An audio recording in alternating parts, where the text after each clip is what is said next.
So let's see what the news has in store for us this week. Okay, so Copilot is asking me to verify. This is great. AI is supposed to be taking over the world. You can't even get it to answer a question. So for some reason, Copilot's verification is failing. I've tried on my Copilot that's on my desktop, and that's not working either. So this week, we won't be hearing from Copilot because every time I push the verification to say that I'm human, it tells me no. So evidently I'm not human. So we'll have to knock Copilot out for now. And we'll go to Claude. And we'll ask Claude what we would have asked Copilot if Copilot had wanted to play today, but didn't want to play. So here's a roundup of the top UK news stories from the past week, according to Copilot. Point 1, the Mandelson files, more excruciating revelations. Can't be more excruciating than they've already been. The biggest ongoing story in Westminster. The latest tranche of Mandelson documents reveals WhatsApp exchanges between Lord Mandelson and Work and Pension Secretary Pat McFadden. I saw the Mac bit on the McFadden. Pat McFadden discussing Keir Starmer's political future amid a Labour climb down on welfare cuts in the face of a backbench rebellion. Mandelson also warned that Number 10 was beleaguered and bereft and required a complete revamp. He also declined to hand over his personal WhatsApp messages to the government, a significant development covered widely by independent outlets like Novara Media. Well. Their WhatsApp discussions, very interesting. Number 10 was beleaguered and bereft, according to Mandelson. So I'm assuming that he's talking about when Starmer got in, because Mandelson hadn't been identified as the sleazy creep that he is when Starmer got in first off. So I'm presuming that he's saying that Number 10 would be Starmer was beleaguered and bereft. But there isn't a future, as far as I'm concerned, for the Labour Party. When he talks about Keir Starmer's political future, there isn't a future for Keir Starmer. He is quite globally, I think, disliked, but in this country in particular, he is really disliked. And even though I've only dipped into social media a couple of times this week, said it was only going to be once, but it has been a couple of times that I've dipped in this week. The posts that he's posting, he's still getting a lot of really disparaging comments, shall we say. And not many likes, lots of disparaging comments. Point 2. Reform UK now tied with Labour among trade union members. A bombshell poll has sent shockwaves through the Labour movement. A JL Partners survey found Reform UK and Labour each drawing 28% support among active trade union members. A 20-point collapse for Labour since the 2024 election, while Reform support among the same group rose 12 points. Well, it doesn't surprise me that it's collapsed 20 points since 2024 because they haven't done anything they said they were going to do. None of the things they said they were going to put in place have they done, and they have basically put in a load of policies that nobody asked for. Among Unite members, Reform leads Labour 31% to 22%. Among GMB members, the lead is 9 points. Meanwhile, unions whose members are sticking with Labour tend to be in professional middle-class occupations, not surprising there, pointing to a deepening class divide within the trade union movement itself. Union leaders blamed the turnaround on cuts to the winter fuel allowance, welfare and green energy policies, with 62% of people polled saying Labour had lost touch with working people. And the Labour movement, as we mentioned last week, was all supposed to be about the working people. And it was, for a reasonable percentage of time, it was. But they said they wouldn't cut the fuel allowance, and they did. They said they wouldn't mess with welfare, and they have. And the green policies are just ridiculous. Ridiculous. Okay. Point 3, massive attack takes aim at Palantir. Wow. An unusual story gained traction in alternative media. According to Novara Media, legendary trip hop group Massive Attack, I listen to Massive Attack, I like them very much, is using an artistic rendering of spy tech firm Palantir's own product against it, part of a growing campaign of cultural resistance to the surveillance technology company's expanding role in UK public life. Good on them. That's what I say. Good on them. I think that's brilliant. And the fact that they're using Palantir's own technology against them is fabulous. Absolutely fabulous. I think that this is the way that things are going to move forward. All of the things that are being put in place to dictate what we can do, what we can say, where we can go, who we can talk to, all these surveillance technologies, I have a feeling that once they're in place, they may well be utilised for purposes that the government didn't actually realise we could utilise them for. Because if they're going to be forced upon us, there are going to be people like Massive Attack who will turn the tables. And I think it's a good thing. Point 4, AI startup funded by Peter Thiel targets journalists. Oh dear.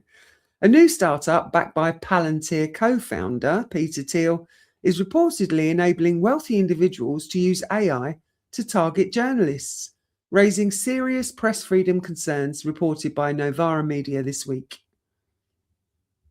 Well, we already know that Labour Together have targeted journalists. They targeted a journalist that is on, I think he works with Double Down News, and he found information that Labour Together had targeted him. And not only him, but his family as well. So this doesn't surprise me. Peter Thiel and his underhand dodgy dealings, not a surprise at all. Point 5, trans segregation becoming law. New legislation is cementing trans segregation into UK law, with Novara Media describing it as Labour's Section 28. A reference to the infamous Thatcher-era law banning the promotion of homosexuality in schools. The piece has sparked significant debate on the left about Labour's direction on trans rights. Okay, I don't know what Labour Section 28 is. I would have to look that up if I was so inclined. From a health and well-being point of view, it's possibly not something that I would dive into. However, when it comes to legislation, I mean, trans segregation, I'm really not sure what that's all about. And it says reference to the infamous Thatcher-era law banning the promotion of homosexuality in schools.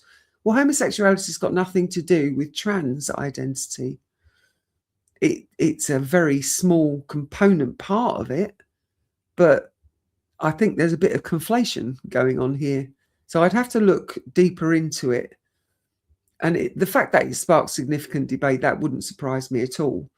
Will I look deeper into it? Possibly not. Possibly not. Okay, point 6. Reform UK's opaque donors and Russian oligarch links.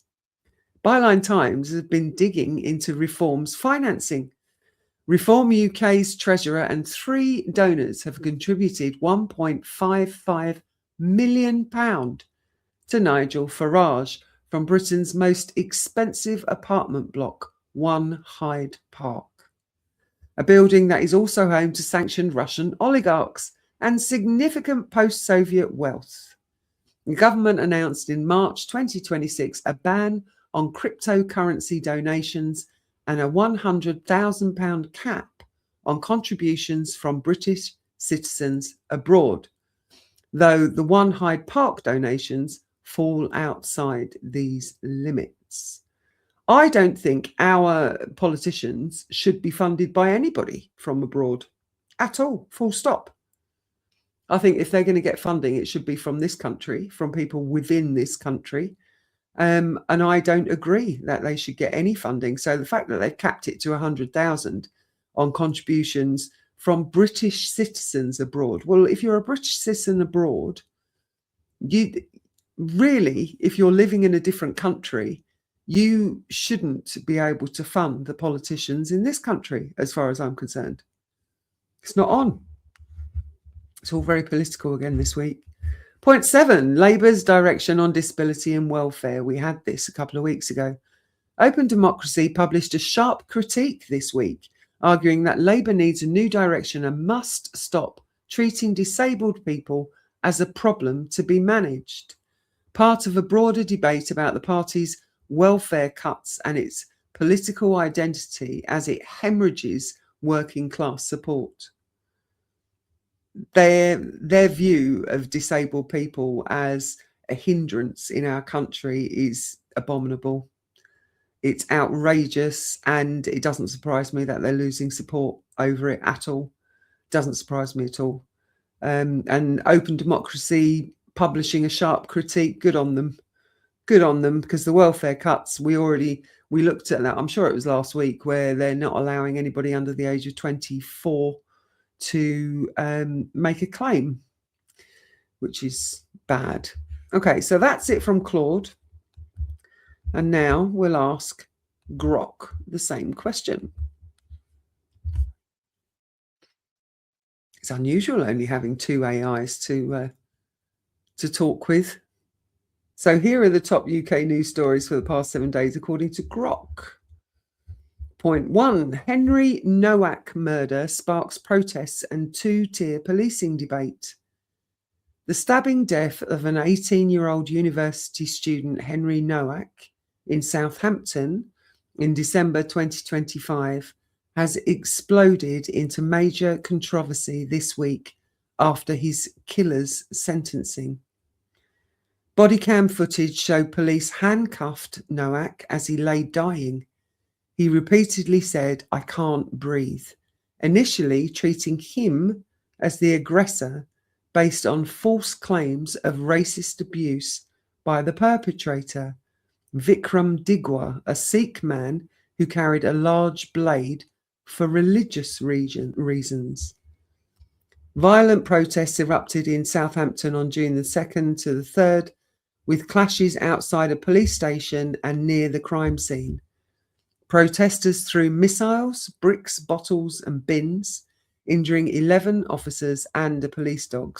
Arrests were made. Nigel Farage and Reform highlighted growing public anger and two-tier policing. Starmer condemned the disorder and accused Farage of exploiting the tragedy.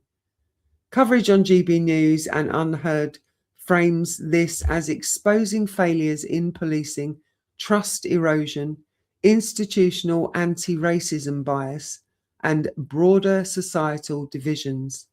Nowak's family called for calm and against division. This dominates alternative discussions as a flashpoint for frustrations over crime, policing, and cultural issues. I did see this. It's been all up in the news when it comes to social media. And it's awful. It's absolutely awful. This chap was stabbed. And because the perpetrator, the person who actually stabbed him, got to the police and told the police that it was a racist comment or a racist abuse by the person who was stabbed, they basically, like I say, threw him to the floor, handcuffed him while he was bleeding out, and didn't take any notice of what he said. And I can understand from a police point of view that you're arriving on a scene, you're not sure what's going on, and you have to take into account everything that's being said to you, and you don't know the facts at that point. But they should have checked the man over. the man that was stabbed, they should have checked him over, and they should have known and seen that blood was pouring out of him, because he died. Like, he died. So this has been really up high in the media. Okay, point 2. Royal Naval helicopter crash in Devon. 3 Royal Naval personnel died in a Merlin Mark IV helicopter crash during a training exercise near Sawton Down, Devon, early on June the 3rd. So that's this morning. The aircraft came down in a field and investigation is underway. King Charles is expected to write privately to the families. This is widely reported as a significant military tragedy, raising questions about equipment, training, and the state of UK armed forces in alternative commentary. We don't know why it came down, and I mean, it's the 3rd today, so I'm recording this on Wednesday the 3rd, so it happened this morning, very early this morning, so they won't have a huge amount of details to know where the failure was, whether it was human error, whether it was equipment failure, whether it's down to their training. And it says about the state of UK armed forces in alternative commentary. We don't know enough to be able to make that kind of a claim. So we'll keep an eye on it, because that's tragic. Point 3, ongoing grooming gang scandal and cover-ups. Reports and commentary on Unheard and related outlets highlighted persistent issues in places like Oldham, with accusations of authorities still downplaying or obscuring the particular dynamics, including Pakistani Muslim grooming networks, due to political sensitivities. Broader criticism of Labour figures and local leaders, e.g. Andy Burnham in Greater Manchester, for failing victims. Well, we already know that they failed victims. It was the Mr. Lowe, who has started his own Restore Britain, which is his own party, who ended up taking it upon himself. He did a GoFundMe, I think. He had to generate funds himself in order to do an inquiry into the grooming gangs, because the government refused to do it.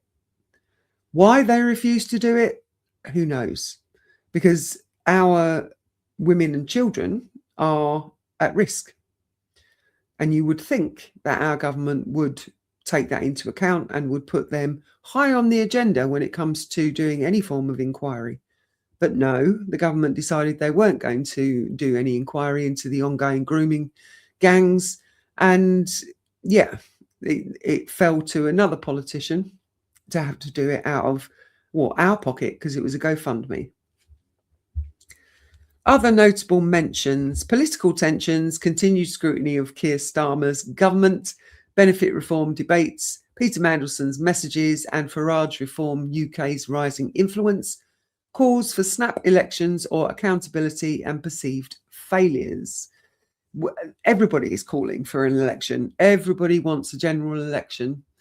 However, if a general election happens, we know that Farage is probably going to win, and Farage is just as bad as Starmer. So it won't make any difference. It really won't make any difference. What we need is to completely disband our government and start again. Okay, Royal Mail Postal Service failures, persistent stories about missed delivery targets and Ofcom investigations, though more mainstream. So I hadn't seen anything about the Royal Mail. I hadn't looked at their postal service failures. Not really sure what that would be in relation to. I know they've recently put their prices up when it comes to sending a letter, but they are competing on quite a grand scale with organisations like Every and all of the organisations that do the deliveries of packages. I think they've got some really sharp kind of competition when it comes to that. So if Ofcom is looking at them, it could be interesting for Royal Mail. So these are the main stories. All quite political still, really. Nothing from a health and well-being point of view that I would dive into or get like my head buried into research over. Yeah, very political again this week. And poor old co-pilot not being able to cope with having a chat with me this week. We'll see if he's about for next week. But for now, that is the news for the past 7 days.